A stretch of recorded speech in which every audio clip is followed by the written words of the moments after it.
menyatakan wilayah Aceh adalah daerah yang sangat makmur dan sejahtera. Pada tanggal 26 Maret 1873, Belanda secara resmi menyatakan perang terhadap Aceh.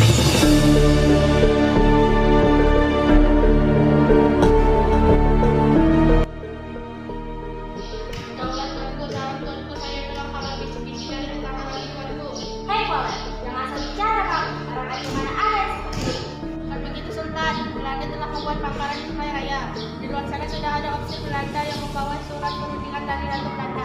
Sudah. Mereka sudah melanggar termasuk terus. Ke sini dan kita cincang mereka. Baik Sultan.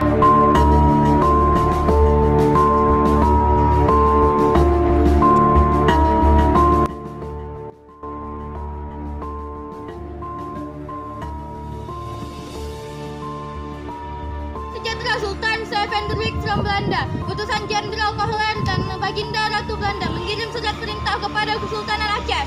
Hai pejabat Belanda, apa isi perundingan itu? Hah, dasar Belanda bodoh. Kenapa kau diam? Jangan banyak basa-basi. Jauhlah hidupmu nanti. I'm sorry Sultan, akan saya bacakan surat ini.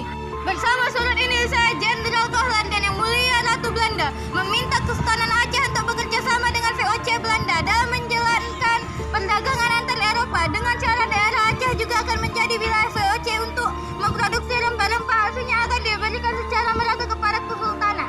Kami berharap pihak Kesultanan akan merespon surat ini dengan bijaksana karena sungguh kami dari pemerintahan Belanda tidak ingin terjadinya peperangan.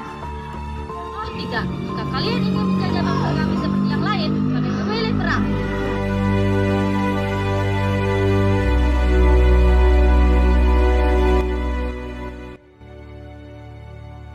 Wahai Cut Abang, ada apa resah sekali? Tidak ada Cut Adek, kamu tahu lalat ngeng-ngeng, gangguan pokoknya. Apa benar Cut Abang? Jadi kenapa dengan lalat gantengnya? Jadi sekarang yang ganteng bukan abang lagi. Kalau lalatnya yang ganteng, berarti ada istrinya lalat juga. Alah wahai abang, marah lagi. Sedikit kau bilang kau sudah cemburu. Kan cuman abang yang bersembayang di hati adik. Emanglah ganteng. Udah sana pergi masak. Oh my god, Kesultanan Aceh menolak bekerja sama dengan kita. Apa? Bagaimana ini bisa terjadi? Ceritakan pada saya. Mungkin kita pulangin saja mereka tuan. Mereka sudah tidak bisa diajak kompromi. Iya juga, siapkan surat untuk berperang dan peralatan untuk perang. Oke, Tapi apa? Cepat beritahu saya. tapi saya tidak bisa bergerak tanpa komisi tuan. Ini komisi. Udah kayak pejabat aja kamu. Lakukan apa yang saya perintah. Taufu Umar, Hadir Sultan. Cut Nyadin, Hadir Sultan. Panglima Polen.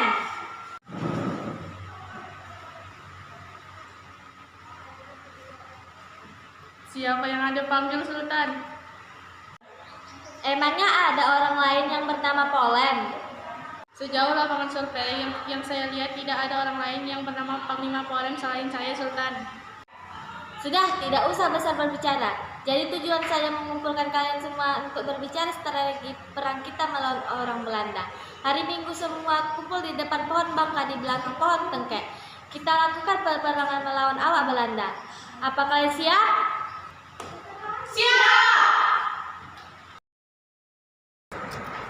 Hani, mengapa kau membawa saya ke sini? My Hani, lihatlah betapa indahnya negeri ini.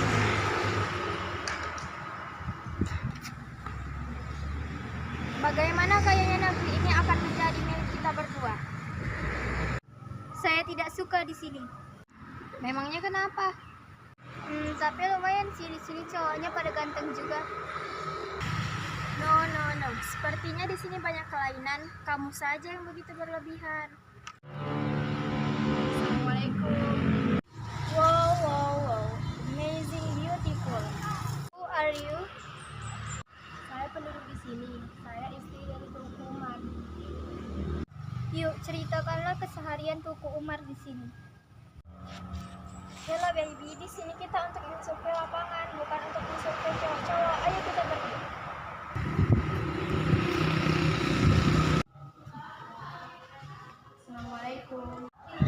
Waalaikumsalam. Yang tadi ngobrol dengan Cut Adek siapa? Tidak tahu bang, kayaknya orang berada diceritakan oleh Sultan. Jadi apa yang mereka inginkan?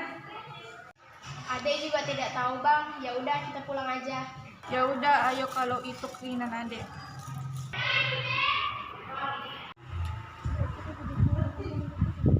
Di manakah Belanda itu apabila dia on time?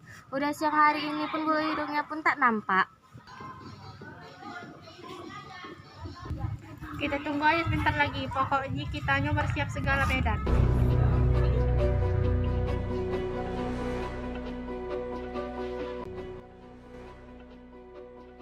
Hoi kalian para primitif, bersiaplah kalian mengenangkan darah kalian di sini.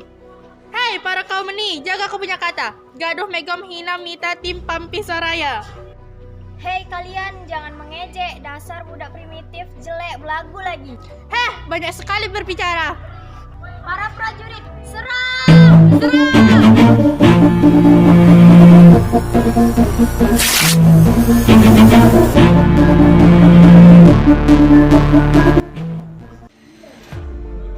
Kenapa bukan kamu yang mati? Seharusnya kau ada di sini, dasar prajurit budak becus. Kenapa ini bisa terjadi, bodoh? Baginda Ratu Ramada dan menaik di sana. Kenapa bisa mati?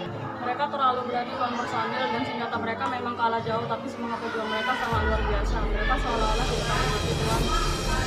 Impossible, you know. Tidak ada seorang pun yang menginginkan kematian. Aku tidak mau tahu. Cari kelemahan mereka dan habisi mereka. Kalau bisa jadikan mereka budak. Tenang saja tuan, saya punya taktik untuk meruntuhkan mereka. Ternyata rakyat Aceh sangat menghargai para ulama. Jika kita menculik ulama tersebut, maka mereka akan lemah dan dengan begitu mereka akan kalah.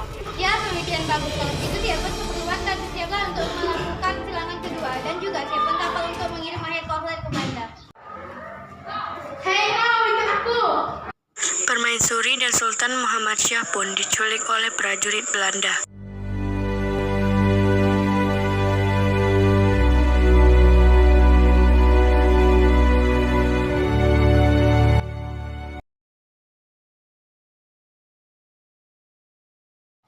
Cut Ade, saat ini negeri kita telah parah keadaannya. Para prajurit pun benar-benar telah menghabis segalanya.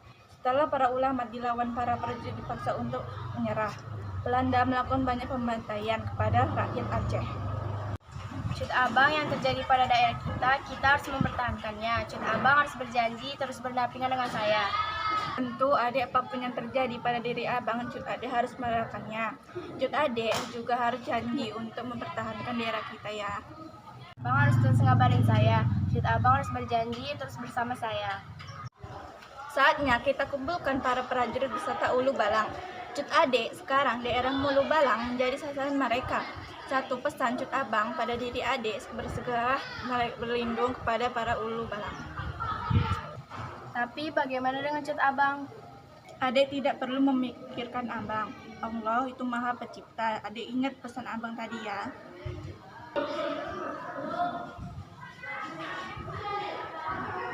Tahun 1899 terjadi peperangan di Miulabo. Saat itu Panglima Perang adalah Teungku Umar. Peperangan hebat pun terjadi.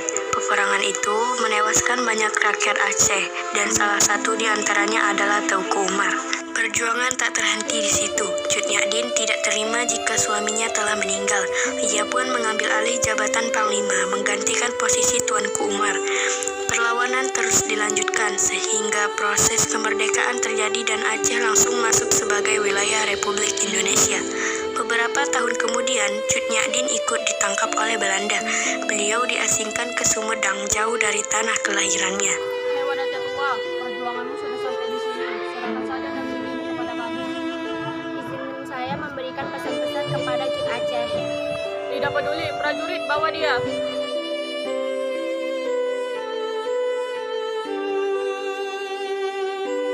Cut Nyak Dien pun dibawa ke Sumedang dan menghabiskan masa hidupnya di sana. Ia wafat dan dimakamkan di Sumedang.